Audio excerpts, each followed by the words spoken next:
Vielleicht brennt es viel besser. Ja, meinst du? Natürlich. Was machst du? Was nicht? Hm? Ach so. Hallo.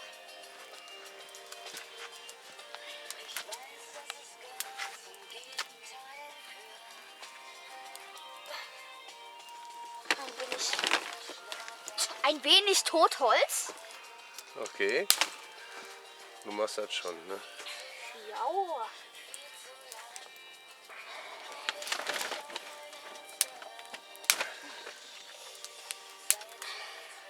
Woran erkennt man denn, dass das Totholz ist? Naja, das ist so trocken. Abgestorben. Und wo wächst das? Ha? Wo holen wir das weg? Naja, wir haben das jetzt, da ist so ein Baum, der ist komplett tot. Ja. Also wenn wir jetzt hier rausgehen. Ja, ich habe einen anderen genommen. Ha? Ich habe einen anderen Baum genommen, aber gut. Ja, aber da Aber wächst das ja ist auch. das Abgestorbene, was unten an den Bäumen wächst, ne? Und Ja, warum haben wir das genommen? weil das das trockenste ist. Weil nämlich alles nass ist. Weil draußen ist nämlich so ein Nebel. Um das nur mal zu verdeutlichen, hier steht ein Baum. So, ich gehe jetzt mal ein Stück zurück. Da ist der Baum wieder weg.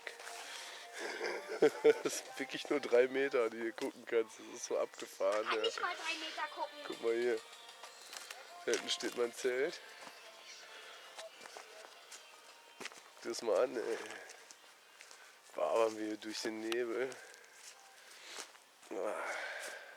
Da ein Spinnenwebe, wäre ich fast reingelaufen. Nein, es ist überhaupt nicht kalt.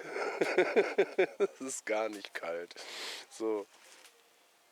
Ja, aber Pippi und ich sitzen in der Butze und machen uns ein Feuer.